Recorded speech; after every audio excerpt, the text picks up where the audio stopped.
to know like you apply this tilak. This tilak. Yeah.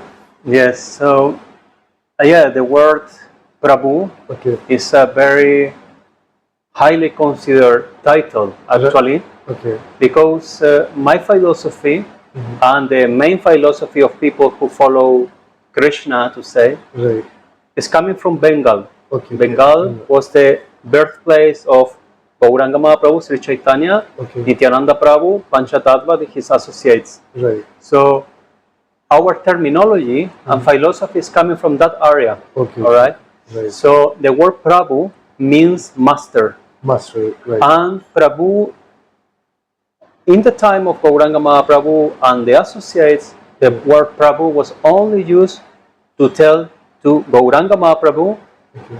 Nityananda Prabhu, Okay. Advaita Prabhu. They were Prabhus. So they were the masters. Yes, they are the masters. So, Right. Right. of course, as a respect, I can tell you, hey, Prabhuji, would you like to have prasad or drinks or water, something, right? Right. Right. But I am failing in to put the right title to what is what.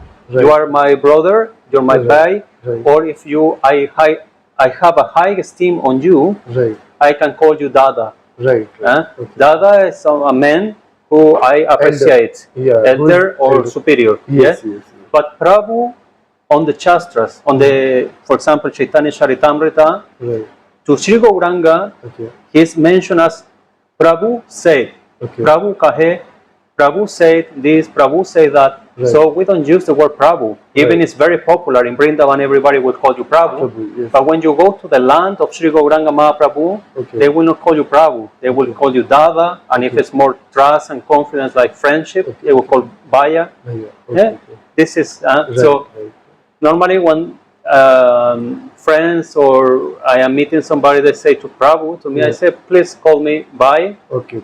And if you want to really put a name for me, like in respect, you call me Dada. Okay. That's perfectly fine. Right. But Prabhu, no, because Prabhu is Mahaprabhu. It's Gauranga, is Right. Prabhu. Right. My God, Nityananda Prabhu is Prabhu. Okay. I am no Prabhu, Yes, right? yes, right. So, this. Thank you very much. So you can call me Bhai. Okay, bhai. Okay, Yes. okay. So it's good. Like, and can you tell me, like, you are from which country and like how you came to spirituality of Hinduism and basically how you came to Vrindavan? So can you tell your whole journey? Wow, it's a very long story. Okay. It's very interesting also because I have met him before also. So I want that the other viewers, the other people should also know about your journey. Achha. Generally, like what we do, we meet people, we are not spiritual, a person is spiritual, and then we disconnect, right? So, like, personally, I also faced this problem, like relationship issues were there, we met and then we depart. So, I just wanted to know, like, it can be a guidance for others. Okay. Yeah. If I can help as inspiration on something, then that's perfectly fine. Right. Listen, the story started when I was a kid. Okay. You know, in Bharat, mainly the people in Bharat, Okay. when people study philosophy, the Shastras, Right. they realize about reincarnation, karma, sukriti, rushi, all these kind of things, different concepts that are attached to the soul that is reincarnating, right? Right. So when I was a kid, even I was born in Chile, in Santiago. This is a country in South America next to Brazil and Argentina. Right. Right. Small country, but very long. And when I was born there, by Krishna grace, my father had a Bhagavad Gita and some books of Srimad Bhagavatam. Okay. So your father was also following? No. Okay. He used to, in Brazil, to meet some devotees from ISKCON. He used to go time to time to eat vegetables to the ISKCON Sunday feast in Brazil. And then he bought some books. And those books were with him all life. Oh, nice. Because he did both those books when he was 20-something. Over 10 years happened and I was born. Right. He didn't met my mother on that time, nothing. It was a totally different life. Interesting on this story that my father is ultra detached out of everything.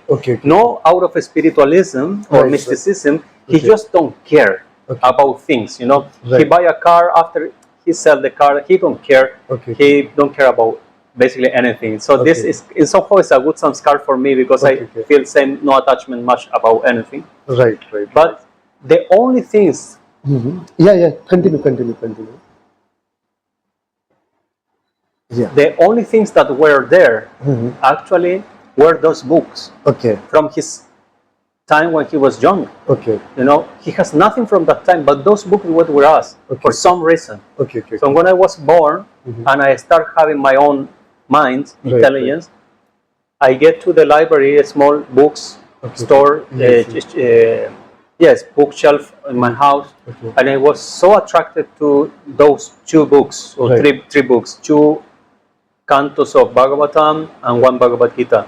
Mainly because of the writing Sanskrit, that I saw the writing, it for me was like from another planet, you know? And also out of the pictures. The pictures were the most intriguing for me, and I still have the feeling as a kid opening Bhagavad Gita or Bhagavatam, and when I saw the pictures of Krishna, I was so enchanted on Krishna and say, who is this beautiful man who looks like a woman? I cannot understand why he looks like blue color, why he play a flute, why are these beautiful cows around him? So this enchant my mind forever until I was like teenager, 14, 15 years old, and I get back to the books to study, to read these books. Every time to time I was checking the books, but it was only when I was around 13 or 14, something around, you know, like teenager, early teenager, that I get back to the books and I realized that I can read the books. You know, it was like, wow, I can read. So you were able to read Sanskrit? No. The books were Sanskrit and translations. Translations. So I can read the book, the translations. Before that, it was not possible. So I started reading the books. I was like, wow, now I understand everything, and this Krishna is like this because of this and that, and I start getting everything together. A few years later, I was walking in the street in the center of my city in Santiago in Chile, and I hear the sound of a kirtan in the street, Nagara kirtan. I hear the mirdangam, I hear the kartals, and some people chanting. I was walking just randomly, 40 minutes from home. I was in that area in center, just walking because of walking.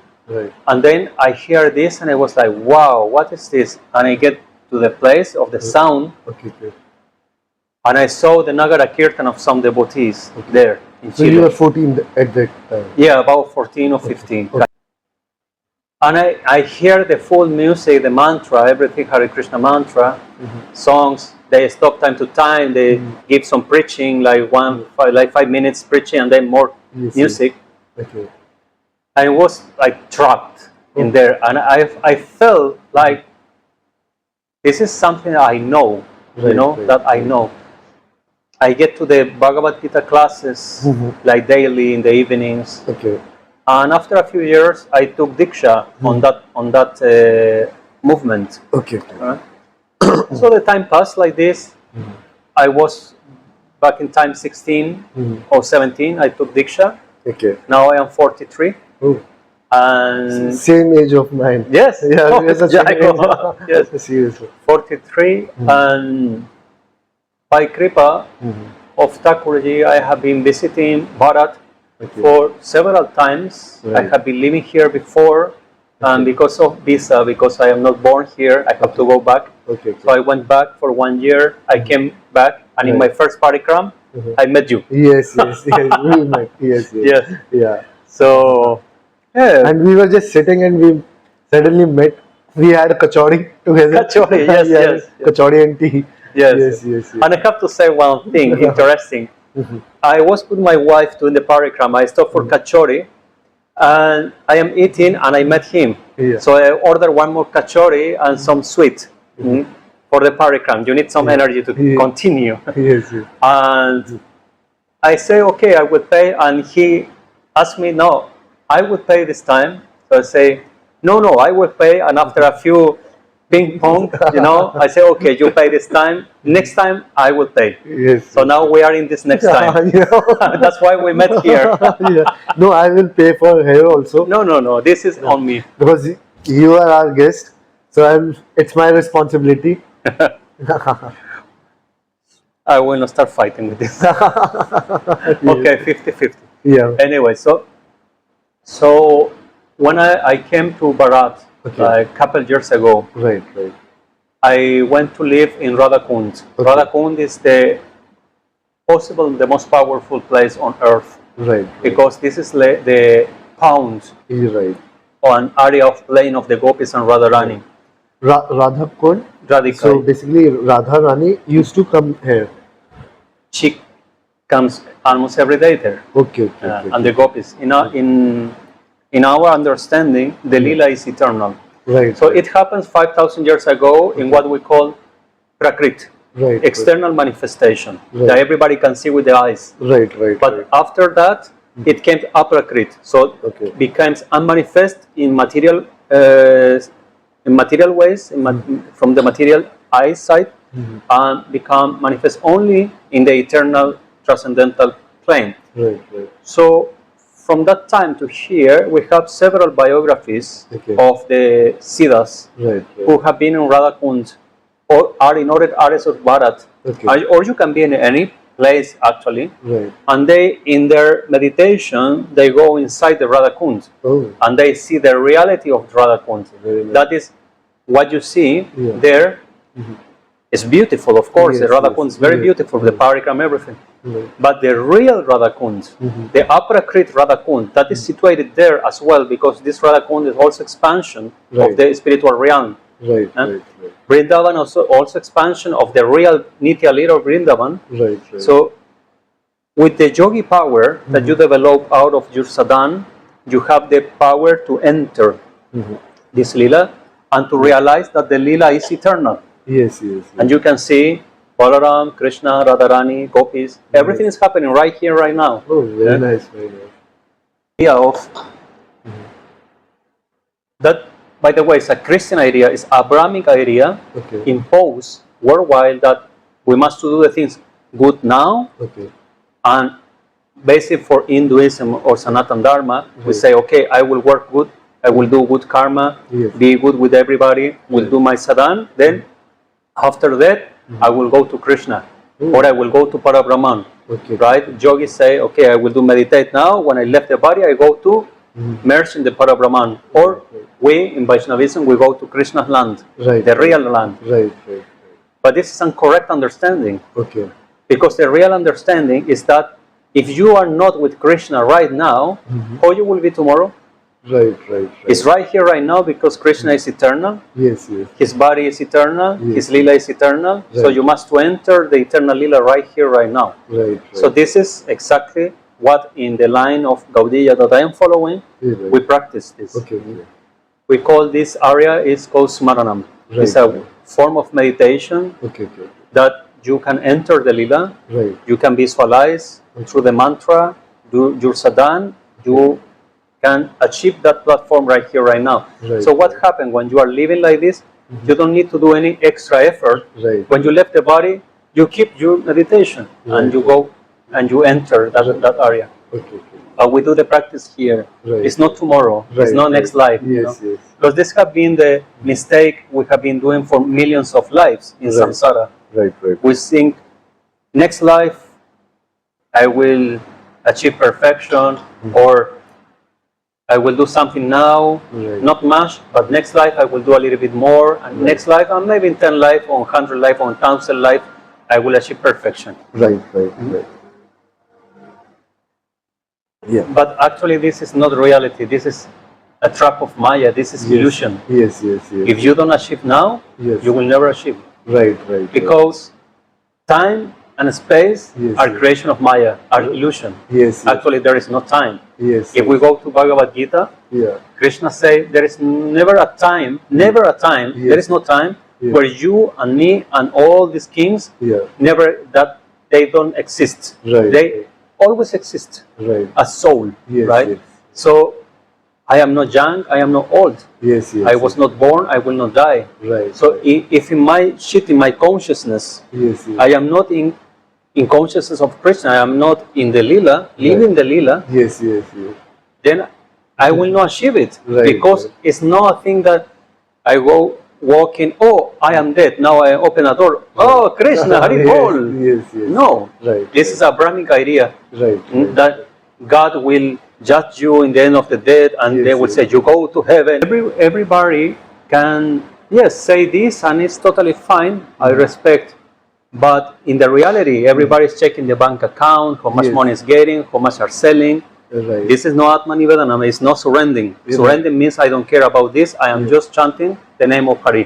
Right. Krishna, Krishna, oh, Radha, Radha, Radha. This is my day. Right. So, to get to the supreme stage, we must walk 9 paths. Okay. And the first path is Shravanam. Shravanam is to hear. Okay. Hear and to study. Right, right. So you hear from Mahatmas the truth that they speak out of the Shastras. Right, right. So this is real understanding. When you read the Shastra and you hear the Mahatma, 9th stage of Bhakti. Yes, yes, 9 stages. Yes. So the first one is to learn. Right. Learn from the Shastras. Right.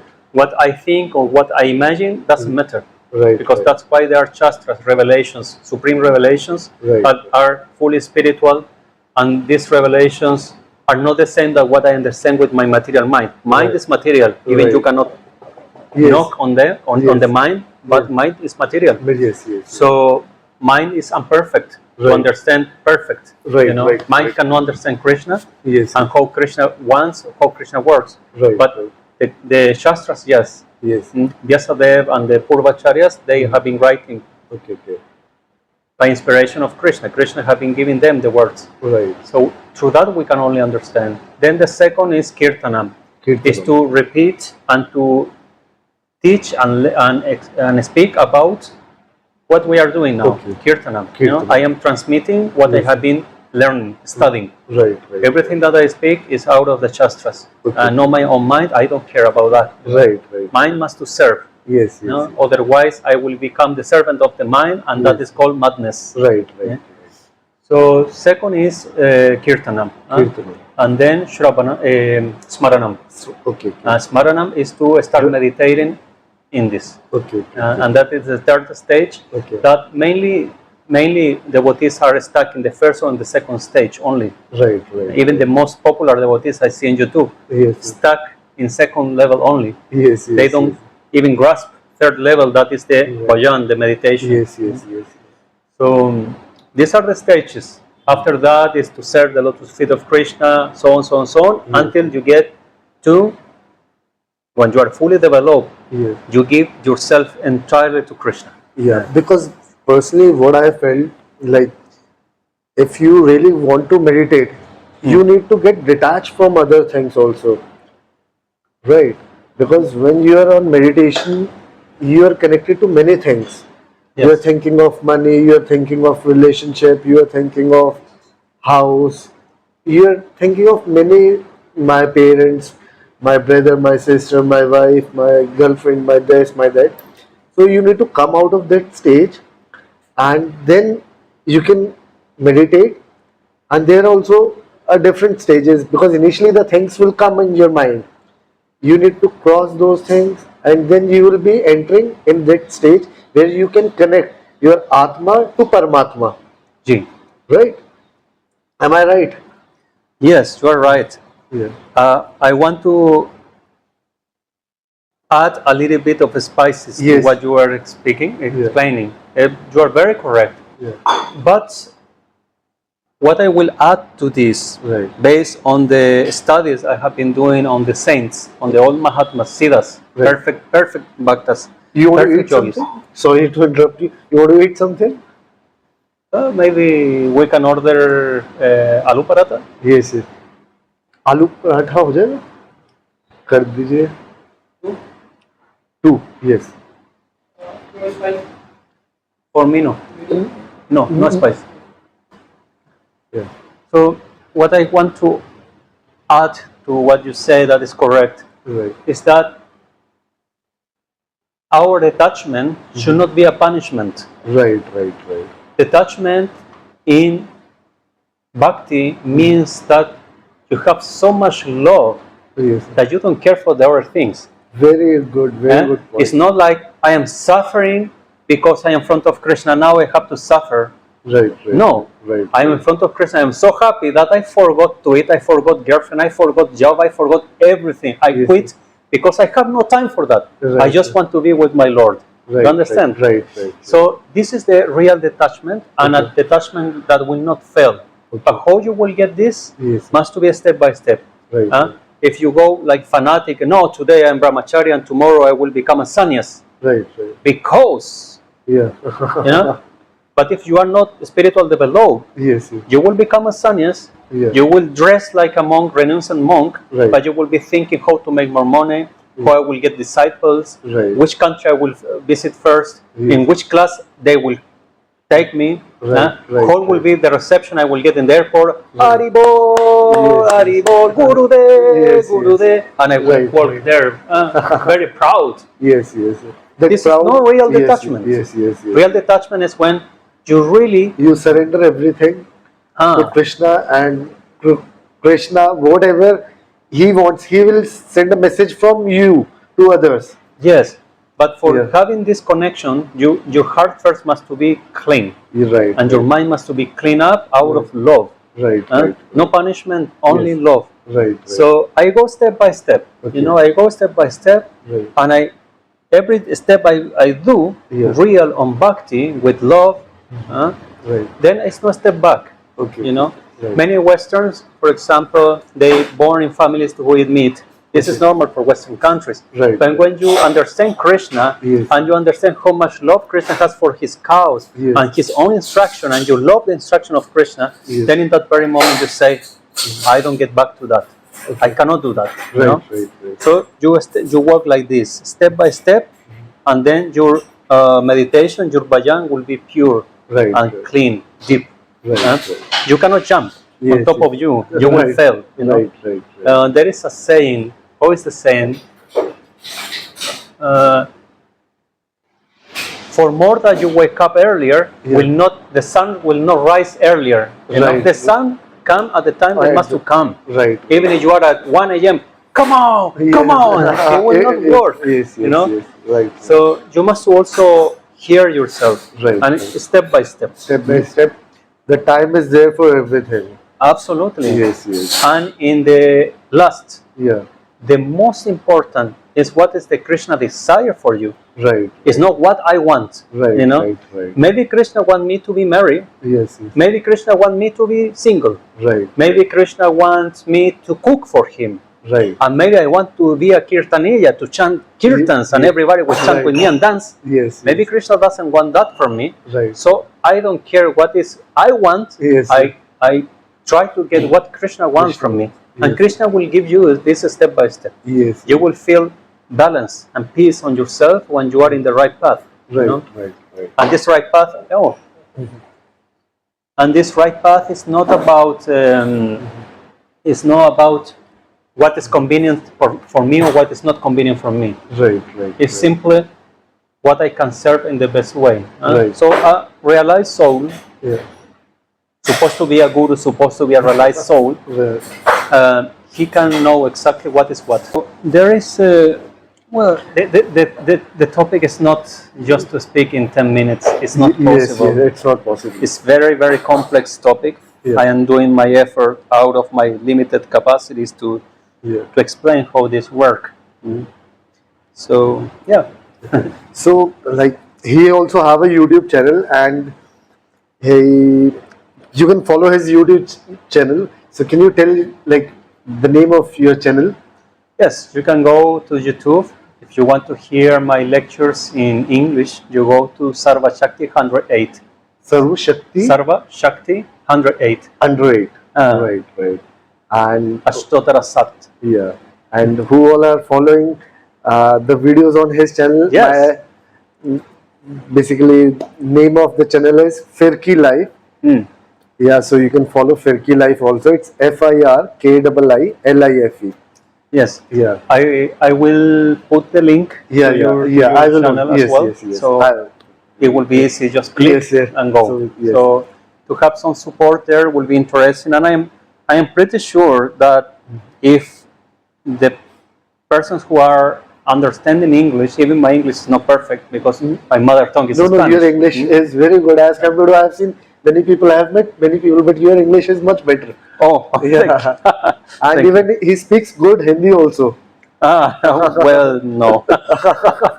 I am trying. Maybe in 1-2 years by Kripa, and if I put some more effort, maybe I will be able to speak better. Yes, yes, yes. But yeah, they will find like on the channel many lectures on different topics. I'm very because when you study, you discover so many things, Right. and you get to the root of some things. So there are some topics that are very kind of revealing, Right. even shocking. Yes, But I am not afraid of facing the truth. You know, truth is truth and must to go out. Right. So there are some things I would like to speak a little bit about. Is about Mahamantra. Okay. You know, Right. you know, Mahamantra is the well-known mantra. Everybody, and you hear everywhere in Vrindavan they are speaking about Mahamantra or chanting Mahamantra. But how many people you think really know what is Mahamantra? I think even I am not aware about Mahamantra. Yeah. But you know the Mahamantra, Yeah. right? Yes. You hear kirtans in the street, Mahamantra. Yes. But how many people know about Mahamantra really? Yes. This is surprisingly when I started studying about this topic a couple of years back. Right. I get surprised about so many things. Okay. I will mention one of that is one of the most shocking thing about Mahamantra. I chant Mahamantra every day. Okay. I do several rounds. I cannot reveal the name of rounds. I do many rounds. Right. Hours of rounds every day. Right. So I'm not speaking up against Mahamantra. I'm speaking in favor of Mahamantra in order that the ones who really want to achieve perfection, the one who really want to achieve perfection on Mahamantra, they must know some things.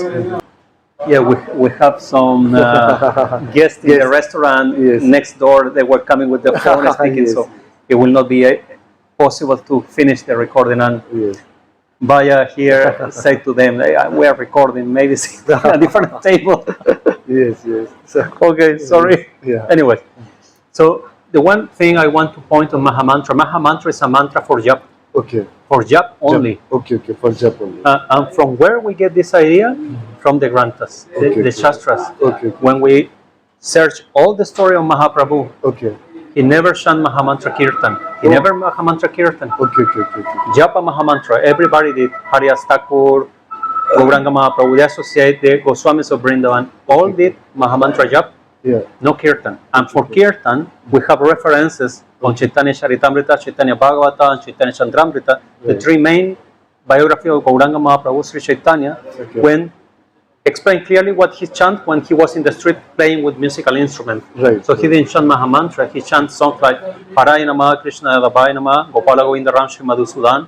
This is available, you can find this shloka, 10 shlokas in Chaitanya Bhagavata 2.23 from the verse 70 to verse 80.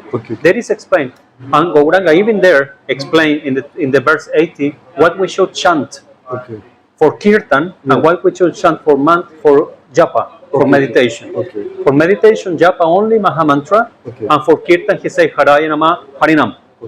So this is interesting thing, and I have been realizing that all the Siddha Mahatmas from the story of Gaudiya Vaishnava, all the Siddhas did japa of Mahamantra only. Mainly did japa Mahamantra, much not kirtan. Even if they do kirtan, the traditional way of doing kirtan was songs.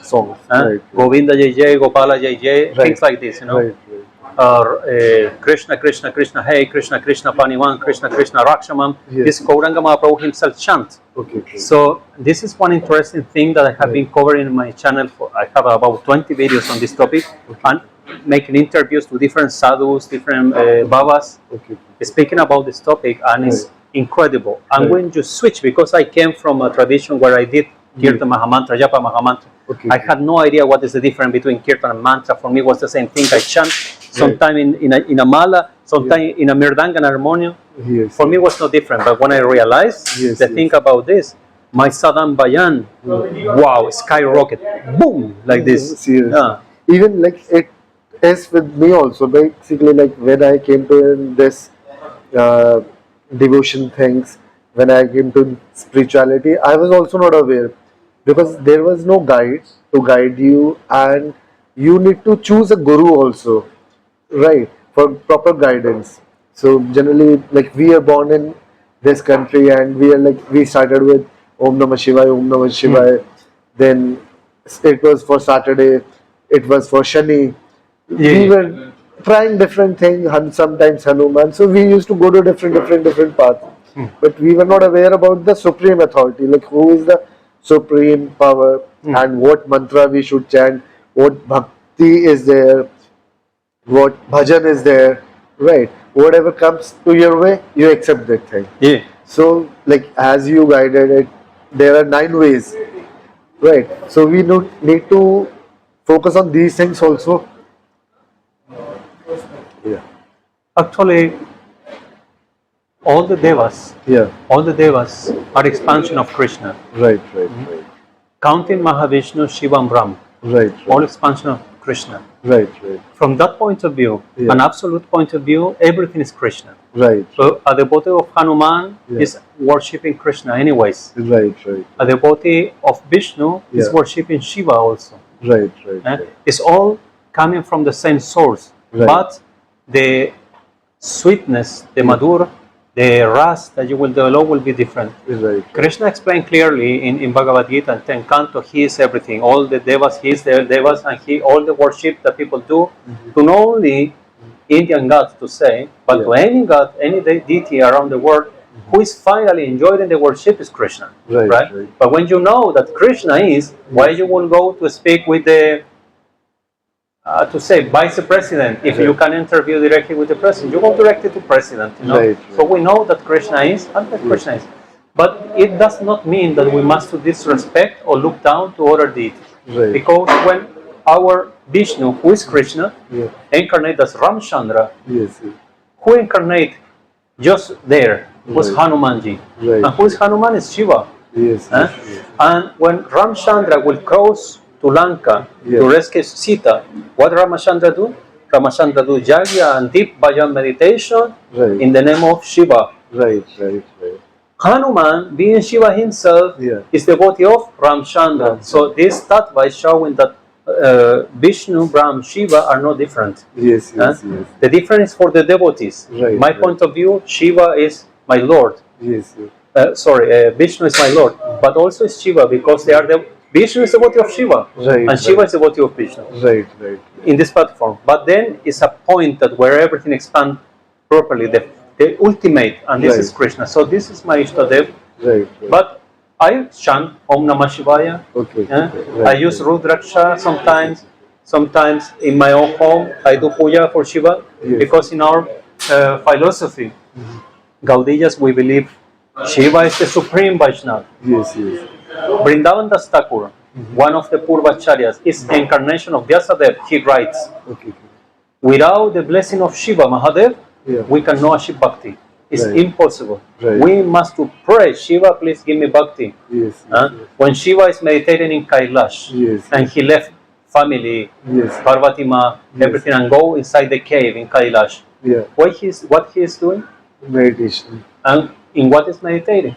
Meditation is like he's getting to the supreme, Yeah. connected to the supreme Yes, authority. I will tell you something. Yeah. Inside that Kailash is Radha and Krishna deities, and Shiva is meditating the supreme form of Krishna. Okay. This many will not get on this, Yes. and Shaivists will say no, this is impossible because Shiva, Sadashiva is meditating something else. Yeah. Okay, whatever. You know, Right. this is what we see in our shastras. Yes, If yes. somebody see different Shiva, I respect that. Yes. And I worship Om Namah Shivaya, Om Namah Shivaya, Om Namah Shivaya, Har Har Mahadev. Yes. But for us, Shiva is the supreme Vaishnava, supreme devotion to him as well. Right. You know? It's good. Like even I was not aware about this, and I think most of the viewers they are also not aware about this thing. Yeah, this is in Shastras. Yes, This is in it's Shastras. very interesting. Of course, because it's so much information. You Yeah. know, I cannot be quoting right now all the Shastras granted exact shloka. Right, but everything is on Shastra, and in case that is necessary, I can go back to my books and say, okay, this sloka here, where it say that everything is spanned from Krishna, and even Shiva and Vishnu, Brahma. It's in Brahma Vaivarta Puranam, in the chapter of Krishna, explain how everything is spanned from him. And only from him. And the only thing that remains is Golok Vrindavan, the land of Krishna. But even in that moment, nothing is there in some point. Krishna expands everything, even Srimati Radharani Gopis. And from his own body, Krishna is coming Shiva, Brahma, Vishnu, everything like this. You know? So.